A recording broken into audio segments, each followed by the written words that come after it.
This is Partners in Crime with Adam Croft and Robert Daws. Hello, welcome to Partners in Crime. God knows what episode we're on now, but we are allowed again outside, socially distancing in my garden, Bob. Yes, and as ever, it never disappoints. The sign, I think that's a jackdaw. No relation. Chirping away in the trees back there. It's beautiful. It's a wonderful morning in the middle of this heat wave. I know the weather's all going to change in a couple of days' time, but there we are. It's a lovely, lovely day, and you're as brown as toast, may I say, sir? Well, thank you indeed. You may well say so. Yeah, we for those of you who are watching on the Patreon video, our Patreon supporters who are able to actually watch Partners in Crime and not just listen to us, you'll notice we've gone for a different theme today. We had the books and everything out last week, and we dressed the set a little bit in that style. And I must say, it's actually my wife, Jo, who does the set dressing for these. She's taken it on as her thing, and she's gone for something a little bit different this week, which interestingly she described to me as a Murderous Tools theme. Yeah. I'm not quite sure what she's trying to say there. Maybe well, I know what it sounds tools, like, but in actual fact, it's not. I mean, if you can't see this, there is a garden fork, there's a garden trowel, there's lots of potted plants in metal containers, so that whacked around the head would actually cause some distress. That aloe vera is quite sharp as well. And the aloe vera, yes, if it is indeed aloe vera and not something from your poisonous garden. Book, yes. Mind you, man, that sounded like I was going to say something else there. Anyway, sorry about that. Yeah, it is. It's very good. It's a little bit. I mean, basically, I'm Monty and you're Don today, that's right. And it's got a lovely garden theme. And thank you very much, Jo. It's a pleasure going to work. Well, yeah. The lawn, you may have noticed, is a bit wet. Reason for that being, it was starting to get a bit parched yesterday. It's been a hot week. So I thought I'd put the sprinkler on for a few minutes just to give it a little bit of moisture. And I might have left it on for about 3 hours. Accidentally. Got tied up with something else, forgot all about it. Came back out, and most of the garden was underwater, which was nice. That'll be interesting. It was, so basically, I think it's just your bid to drain Rutland Pond, or what's it called? Rutland Water, yeah. Rutland Water. Rutland Pond. Rutland Water, yes. So, yeah. Well, anyway, it looks very beautiful. That's what they say about Rutland. They say smallest county, biggest pond. Do they really? Yeah, I've heard it said. So yeah, the garden was it was pretty waterlogged last night, and I was out there with this fork that you see spiking the lawn, and then again at about 7:30 this morning with a broom brushing water off. So I'm having trouble with my lawn, Adam Croft. It's brown patches due to the excessive sun, and I can't seem to do anything about it. I water it, I put special things on it, but there's nothing I can do. What would you recommend? This is your lawn, is it? Yes, this is Daws from Amped Hill. Well, I'd have to have a closer look. You certainly would. If it's brown, you might be cutting it too short. Cutting it too short, thank you very much. Anything else? Well, I would cut it more often, but on a longer setting to start with. Keep it well drained, keep it well watered, and you can't go far wrong from there. Marvellous. Thank you very much for your advice. I greatly appreciate it. Thank you. Most people do cut their lawns too short, and then it comes to this time of year, and you end up with just sort of brown scorchedness. Yes, it's the whole concept of cutting one's lawn that I'm behind on. People don't like doing it. So they do it once every 2 or 3 weeks, then cut it too short. Little and often. One tries to get someone to come and do it for you. We're doing well talking about crime fiction today. Yeah, we have. Well, yes. Murdering of the garden. Although what is criminal, you may have noticed if you are watching on Patreon, is our clothing. Bob's got a very, very interesting Hawaiian-style shirt on there. You've got to throw yourself into this tropical atmosphere. We're having a heat wave, a tropical heat wave. The temperature's rising. It isn't surprising, Adam. We really should wear these brightly coloured shirts. You may have noticed, I'm going to stand up for this one as well, I am in swimming shorts. Yeah. Because it is about sort of 30 degrees today it's going to get to, and I figured that the one layer less technically might be beneficial. And they're kind of electric turquoise with kind of orangey trim and things, bright orange trim. So Yeah, I'm not quite sure what that's going to do to contrast on the camera, but we'll see. Well, from where I'm standing, it's very interesting. Well, this is a lovely sort of tropical Hawaiian shirt, and it's vintage. Is it? I was going to say it looks old. My lovely cousin Henry, you know Henry. Yes. He gave it to me with another shirt, and he collects them, and he didn't want this one anymore, so I've got it. It's lovely, and because it's made of this lovely cotton, so it's so light. You know, you realise that a lot of modern shirts, you know, with polyester or goodness knows what, are just terribly clingy and impossible to wear in this climate. But you don't obviously find the same trouble with your shorts. Anyway, I try not to wear plastic as a rule. No. I find it. I don't get on well with it. No, either, I've not seen you in plastic shorts. Yet. But anyway, so what a great start to the show. Shall we move on to some crime? Well, the only other thing I was going to talk about, I mean, we often talk about what we've been watching this week, and I've not actually been watching a whole lot of stuff at all. I've been doing a couple of Zoom quizzes in the evening. I've been finishing off the new book, which we'll talk about in just a moment. You may have spotted it again if you're watching on the video. But one thing I did get round to watching this week was some unutterable dross called Pointless Celebrities. And would you believe it? They had, of all things, a TV Doctors special this week. Yes. That was terrible watching, wasn't it? It's an interesting show. It's a lovely show. Alexander is. I haven't got my name drop button out here. Is a terrific host, and of course he's not psychic. He's very central to the thing, Mr. And a crime writer himself. Is on hand to give all the answers, and it's a lovely atmosphere, and they really look after you. But you know, Amy and I got there, we suddenly realised that every other team had a professional working doctor, or at least one who had actually had a degree or studied medicine. And of course we just act it. We pull the right faces, and when I'm doing sort of intensive surgery, it's the same technique if the camera's not in my hands as me eating spaghetti. So I mean, I did hear Amy mention that when you were doing surgery off camera, you're actually just doing a crossword to keep your hands going. Oh yeah, certainly when I'm out of shot, or at least reading the paper, or getting on with some good stuff. But I mean, it was a fascinating experience. It's terribly nerve-wracking. It really is, and it's particularly bad if you think your answer, you see on the board and you go, I'm going to go with that. And seconds before your answer is due, the person behind you gives the same answer as you. Yeah. And there's nothing you can do. Your brain goes scrambled. Happened to me. I went, what? No, I was going to say that. That was mine. Oh, God. And there we are. So it was a thoroughly enjoyable event, and much to our great surprise, the Vicar of Ampthill was in the studio audience. Oh, really? He hadn't come because we were in it, and neither would he, but it was nice to have some sort of spiritual support from a local dignitary. And how well did that work out for you? Because we can now exclusively reveal, without any spoilers, that you didn't win. Oh, absolutely not. No, but we didn't go out first. You didn't? No, you went out second. We went out second. But there we are. You know, at least I never have to do it again. Well, you say that, but a few of the people who were on, they have been on it before. So yes, I mean they're very good, and they do ask you back. I mean, not that you'll be near the top of the list, but there's always a chance. Absolutely not. But I am doing Antiques Road trip. It's one of the first shows back on as a contestant or as an antique. And so I'm looking forward to doing that. That's lovely because you get to choose a car. You get to choose a range of cars, which sort of vintage, classic car you want to take out, and off you go around. It's heaven for me. That is my idea. It's the perfect show. Just go for like a 1992 Ford Fiesta or something. Yeah, I was going to go for what was I going to go for?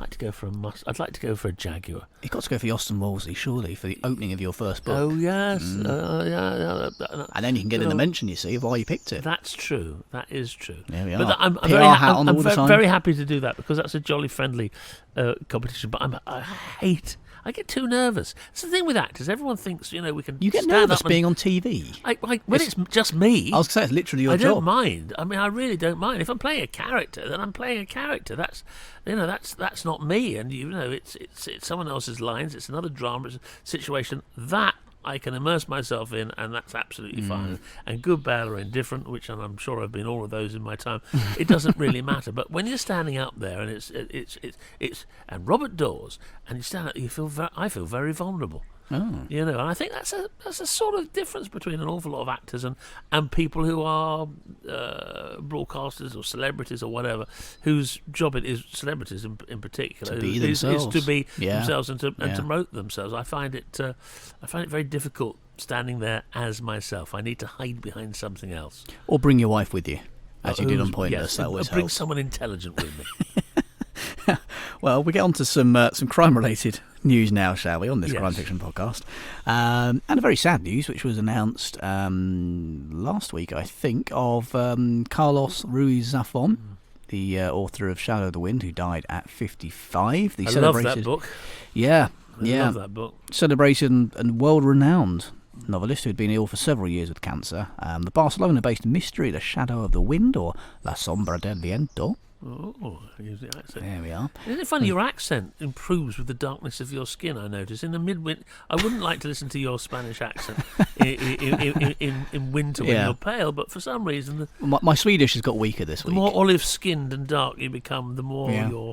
you relish This is those it. words. It's just getting into Tripping off your character. I'm a method tanner. The Shadow of the Wind was an international hit in 2001. It was published in 50 countries, first in a 4-part cycle called The Cemetery of Forgotten Books. His work was strongly influenced by crime fiction and cinema. He grew up in Barcelona, born in 1964, near the Sagrada Familia Basilica, which has an irregular, highly innovative design. It certainly does. I've been in it on a couple of occasions, and it's one of the wonders of the world. I think unfinished wonders because they're still working on it.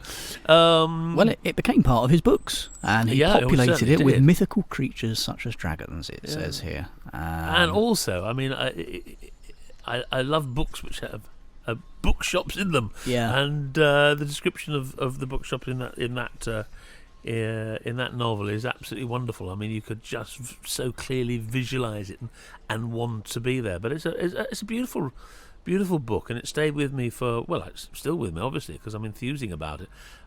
In fact, I'd love to read it again. It's a wonderful book, and it was different. It was different in style. It was not just because it was in translation from the original Spanish. I think I found the whole nature of his writing just so detailed and true and unusual. It wasn't what I was expecting. I don't know what I was expecting, but I wasn't expecting that. Time to go back for a reread, maybe, especially with the sun out. You can imagine you're there. Barcelona. Yes. Something interesting I read in the bookseller this week is that HarperFiction is celebrating Karin Slaughter's 20th book in 20 years, The Silent Wife, with what they call a criminally good weekend of virtual events curated and presented by Karin Slaughter. Aren't they serialising it as well? Well, do you want to have a guess at what they're actually called this festival weekend, which runs from the 5th to the 6th of December? 5th to the 6th of September. No. They've gone for SlaughterFest. I Oh. mean, I can see what they've done there. I can see what they've obviously done. I can see the logic. Not Yes. entirely sure about the name. It works better than Karen Fest. No disrespect to Karen. Yes, throughout it the does. world. Yeah, I can see why they went for the surname, not the Christian name. Yes, But yeah. I mean, that's very good. I'm all for sticking the word "fest" on the end of anything. Well, indeed, yeah, good. A good Murderous Tool Fest we've got here. and I think that's the name of our episode. It promises to cover the full range of crime fiction with writers from debut authors to long-established names, and will close with a headline event and in-depth conversation with Karin Slaughter to discuss her latest novel, which was published on the 23rd of June, which was earlier this week. The programme will be announced by the beginning of August, and for more information you can visit the SlaughterFest website, which is not a sentence I ever thought I was going to say. Something else that will be happening soon, of course, I mentioned last week, is the launch of my new book, What Lies Beneath, on the 28th of July, which is a nice, auspicious date, because it's actually my wedding anniversary. Is it? Yeah, it'll be my 8th wedding anniversary on the 28th, and we actually got Been married. married for 8 years? Have I Yeah. known you that long? Yeah. Longer than that, yeah. Good God. And we actually got come to your engaged. wedding. I got a lovely invite, but I was No, working. you were recording, weren't you? Oh, you were in Yes, Prime Minister. Yeah. Yeah. Which was very good, by the way, and Thank you. a role which I also played on the stage so you later. did. Yes, So yeah. you did. Far, Taught him all he knows. far less professionally in many ways, but You say that. but we got engaged in Stamford actually nearly 10 years ago, Which which is a lovely shot, isn't it? It's a backdrop to many a BBC classic series. yes, and it's pretty much Rutland. The people of Lincolnshire might disagree with me there. That. Oh, is it but, that close? Is that where Rutland is? I know Yeah, where Rutland Stamford literally is. goes Stamford's round the outside of beautiful, isn't it? Stamford. Yeah. Oh, I see. Oh, that's not far away then, is it? No, No, it's not at all, no. So, and yes, what landed on my doorstep literally 3 minutes before we started filming, Joe ran out and said, "It's arrived," is this, the paperback. The first one, which is here, and you can Nice. see now on camera, if you are here. That's a great cover. Is that Stuart? That's a Stuart Bache special. Yes, Yes, yes, and that absolutely. cover there. Nice bright orange spine. Top class as ever. So yeah, wonderful. I'm very, very pleased with that. And What does it sound like? what does it sound like? It sounds like this. Very nice. Lovely. Yeah. Lovely. Lovely. Very much looking forward to getting that Lovely into some tone. bookshops. And yeah, I'm going to be visiting Rutland again very shortly and getting some photos And that's of it. out on the 28th of July, but available to pre-order now. So basically, oh right, okay. So In paperback Oh, and I- digital, so you yeah, head over to I pre-order Kobo. now, so you've got it on the day. Yep, you can head over to Kobo. You can use your discount, which of course is Crime. Yes. If you have not used Kobo before, they'll give you 90% off, which is very generous. And if you're an existing customer, you can use the promo code PARTNERS, and they'll give you 40% off, which includes all of my books, including this one. And the paperback is also available to pre-order from the usual destinations, but I highly recommend, if you can, ordering from the wonderful Walker's bookshop in Oakham and in Stamford as well. They've been very, very supportive. They're stocking the book. They're an independent bookshop with only 2 branches and a wonderful team of people headed up by Tim. So if you can, order from them and they will ship it anywhere in the world. Or, I can pre-order. I'm telling Can them I to now pre-order anyway. it? I mean, yeah. In fact, yeah, okay, anyone lovely. can. That would be great. Yeah. And what about getting you an anniversary card for you and Joe? I mean, Kobo and Walkers won't take care of that as well as part of the deal. Walkers do sell greetings cards. Do they? Yes, Oh, do. right. Well, I'll get your anniversary card from Walkers as well. Yeah, just pop up to Oakham to grab me a card. Yeah, I mean, do you know what? I don't need an anniversary card. I mean, a #1 bestseller would do. Yes. I would take that. Yeah, well, that will do. Well, here's to that. Speaking of future #1 bestsellers, every year at Harrogate, the Theakston's Old Peculier Crime Writing Festival, Val McDermid picks her debut voices and upcoming writers that she thinks are going to be the big new thing in her new blood curation. It's a highly anticipated moment which shapes readers' bookshelves as well as literary careers, and alumni include legends such as Claire McIntosh, S.J. Watson and Stuart McBride, say the Harrogate Advertiser. The nominees this year are Deepa Anapara with Gin Patrol on the Purple Line, Elizabeth Kay for 7 Lies, Jessica Moore for Keeper, and Trevor Wood for The Man on the Street. Deepa Anapara has been selected for her part coming of age, part detective mystery, Gin Patrol on the Purple Line, as I said, which is a heartbreaking and thought-provoking social commentary of modern India's slums that has been recognised for the Women's Prize. Elizabeth Kay, with 7 Lies, which is described here as explosive, takes domestic noir to a whole new level in a deliciously dark blurring of truth and lies. Jessica Moore for Brutal and Beautiful Keeper, the addictive literary thriller that has had everyone talking, except us. We somehow managed to overlook that. And Trevor Wood's debut, The Man on the Street, is a gritty thriller set on the streets of Newcastle. Wow. They all sound like wonderful books. As you say, McDermid knows. She certainly does. She certainly does. And a friend of Partners in Crime, of course. Yes. Oh, absolutely. And she's... in fact, I've got one of her books coming through next week, which I can't wait to read. And a great crime writer. We love her series, and we've reviewed her books many of the times in Oxford. We've even reviewed her singing career, because she's a major singer, of course. And she's been on as a guest as well. I can't remember what episode it was. But it was probably around about 10, I think, or 11, something like quite that. Early, yeah. But a great advocate of crime writing in all areas and of new talent. And we often hear that it's a very crowded market, and there are lots of crime writers throughout the world all trying to get their books on. But she has an eye, as you've pointed out, with some of the names you've already mentioned. She's got two. I've seen her. She's got two. How wonderful. She's got an eye for just picking the new talent, the up and coming talent, and so that would be great to see who's picking out last year. But actually, just making Val McDermott's list is I think honour enough. So anyway, that's absolutely great.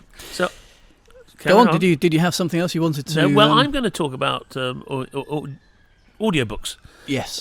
This week, because I think it's we haven't really done much on audiobooks, and they are becoming more and more popular. Which is bizarre, considering our audience is, by definition, audio based. Yes, well, it's true, but I mean, I've started listening to them far more. I mean, I have this strange sort of hybrid way of dealing with books, and I read them, obviously, but I actually have the same book when I can in audio form. So I reach a point in the book, and I'm really excited, and I want to finish it, or I've got to finish it, or whatever, and so I bung it in the car or when I'm going for a walk, and I can listen to it and then come back to reading it later. And I find that great, so long as you like the narrator's voice, and that's increasingly looking at reviews and criticisms of audiobooks, an area which is very sensitive, and we've touched on this many of the times and off. With acting, actors get cast in certain roles on television or film. There's one that's happened this week, which I'll talk about in Arsenic and Old Lace, the new Perry Mason series. In that case, I'll save my next news story for you see, we've got a psychic thing going on. How did I know that was at the top of your? Just have a quick reshuffle. Your considerable. It was on top of your piles, and so it's very, very important. And some people, understandably, just don't like the voice and don't listen, or don't like the narrator, or don't think they're very good, or whatever. But when the right voice or voices is added to the right audiobook, it's very clear from reading the reviews that it's a very happy chemistry indeed. And one I've been listening to, that's a great start, isn't it? Reading audiobooks, is an American novel called Bluebird by Attica Locke, narrated by J.D. Jackson. Now, as you know, I love my American crime thrillers very much indeed.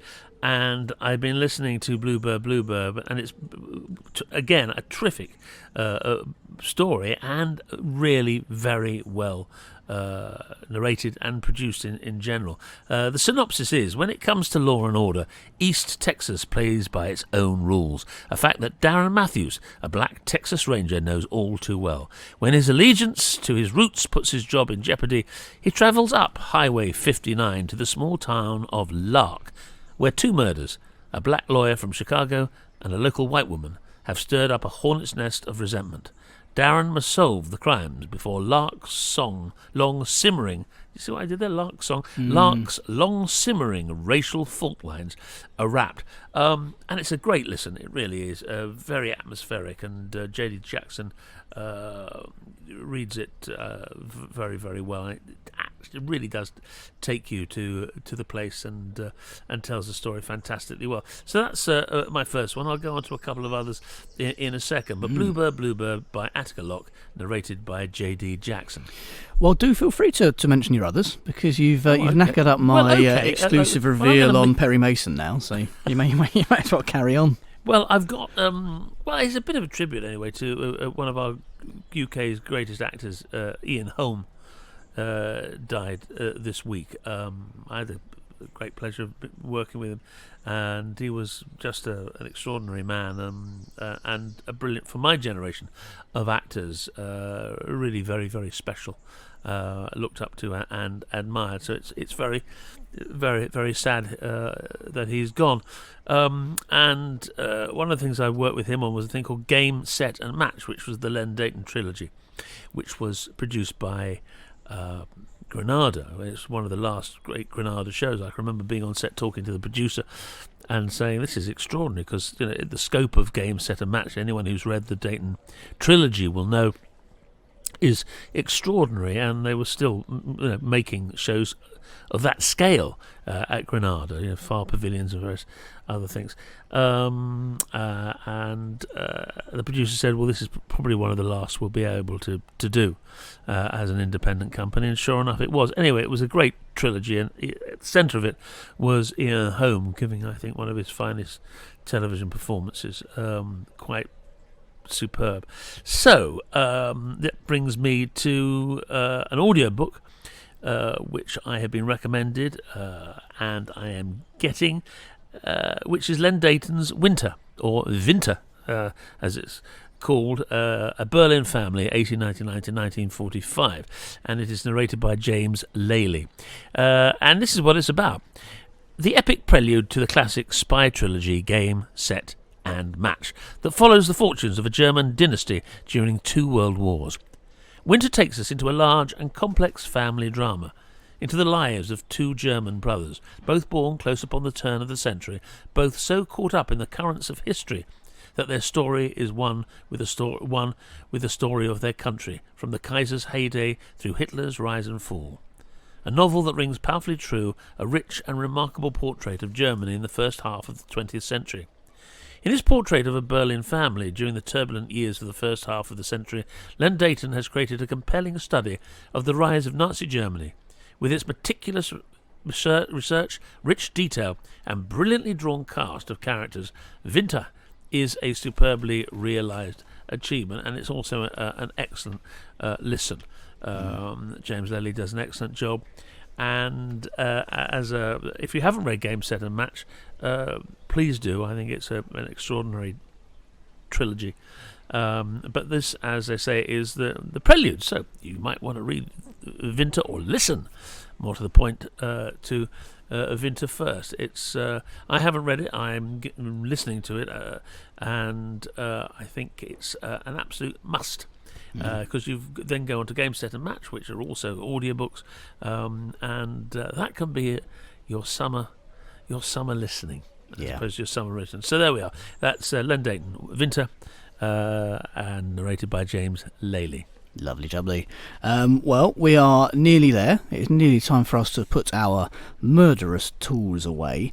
We've got a lot coming up on Arsenic and Old Lace. In fact, those of you who are Patreon supporters and who have access to Arsenic and Old Lace, which we should mention again is our, it was meant to be our after show, wasn't it? Where we kind of did a bit of a wash up, we had a bit of a backstage chat type thing. It's actually become a kind of a second episode, because like last week's one was over 20 minutes, and they're getting that way. We're basically recording 2 episodes back to back. Is that because I can't stop talking? That's kind of what it's. I think that's what it comes down to, probably. Yeah. I think that's probably the crux of it.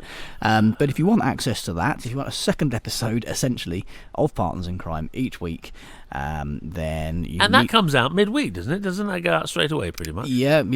By kind of Wednesday morning, you'll have access to that week's episode and Arsenic and Old Lace. Often on Tuesday morning, in fact. So yeah. Kind of half a week early, you'll get both, so, and you get to watch them both as well. Arsenic and Old Lace is video only. Partners in Crime, the main episode, you get to watch, not just listen. You get to do it early. You get all sorts of other stuff as well in that, and you can check it all out actually at patreon.com/Partners in Crime podcast. The link is in the show notes. Yeah, I'm on telly tonight. You are? Oh, this will go out on Friday. Well, you were on telly on Wednesday night. Wednesday night, yes, I was on television on Wednesday. Would you remember? It was Agatha Raisin, the wonderful Agatha Raisin, by the recently and much lamented author of those books, and MC Beaton. Sorry, MC Beaton. MC Beaton. and it's a great show, and I make a nuisance of myself in it, but it's a wonderful story, and it's got a great regular cast in it, and good fun to do. And I suddenly realised we were doing that about 10 months ago, at a time when television was still being made in that way. And of course, the television film industry and the arts in general are up against it at the moment, and have no idea when they can recommence work. So it was rather nice to look back at a time when those things were rather sort of taken for granted. You turn up and go to work. But anyway, it's a lovely episode, daft as a brush, very finely put together, and if anyone watches it on catch up, seeing that this is Friday, you can just cover your eyes and put your fingers in your ears when I. Well, I mean, you're on evening TV, playing an eccentric, over the top mayor. Yes. I mean, when did that happen last? I mean, what could possibly go wrong? It's the sort of characters I play. But I'm not giving anything away about it. So that's that. So yeah, it's getting hotter out here in the garden. It really is. So my phone, you don't leave them out in the sun. No, it completely. I left mine out the other day, and it was a disaster. Yeah. So well, I've got a white cover on the back of mine, and I leave it face down. So if it ever is in the sun, and quite often I'm outside anyway, because I work out here on my laptop in the summer, so I leave it face down so that if the sun does come round, by the time I've remembered to move it, at least it's mostly reflecting, because most phones are black anyway, so it makes it even worse. Black, but it's not close. I just said no, I'm too hot. And I put it on the side. I had factor 30 over its back. I thought it's going to be absolutely fine if the sun swings round. Little pair of sunglasses on it. That'll teach me. Anyway, two big tools say goodbye. Yes, we'll be back again next week. Just to let you know, for those of you who are watching overseas, the social distancing rules and things have been announced this week that they're going to change. They haven't yet changed. This week and next, we still need to be 2 metres apart. The week after, I think legally we're allowed to be 1 metre apart. But to be honest, this works quite well anyway. We've got our 2 tables, we've got our 2 things. The 2 metres becoming 1 metre, isn't it? But as regards partners in crime, we're making it 3 metres. Adding the 2 together. But we will be allowed to be indoors as well. Next episode, we still have to be outdoors. So we'll still be here under the gazebo in our outside broadcast tent. Pretending we're on holiday. Week after that, we will be able to be legally back indoors, back in the studio, and I'm going to spend the next couple of weeks working out how we can do that whilst maintaining at least our metres distance, and preferably 2, because I don't want to be that close to you. Oh God, I'm so grateful that you take it on your very broad shoulders to actually deal with these things, because I can just turn up, as I often say, sit down, have a cup of coffee, and we don't have any choice. We're on camera. We can't even fudge it and get away with it. It's being broadcast for everybody to see. If we'd fudge it. No. As if we. Well, anyway, I think everyone's looking forward to an easing of restrictions next week. Although it seems to me that there are an awful lot of eased restrictions going on around us anyway. But I think it's going to become a great relief to everyone, and hopefully this dreadful thing won't come back. Well, I am looking forward to getting back to the pub. What I'm not necessarily looking forward to is having to give my name and contact number at the door when I go in, because that means I'm then ultimately responsible for the things I say and do while I'm in there, and can be chased up for them. Yeah, but most people when you walk into the pub say, "Oh, here he comes. Here comes trouble." Do you realise I've just realised I've done this whole show without having my earphones on? Well, there you go. Now you've put them on. Oh no, that sounds better. Yeah, now you've put them on. Shall we stop the show? Yes. Partners in Crime was presented by Adam Croft and Robert Daws and produced by Adam Croft. The theme tune was by the Caesareans. The Partners in Crime logo and imagery were designed by Stuart Beisch. Partners in Crime is sponsored by Kobo, your favourite local bookshop, perfected.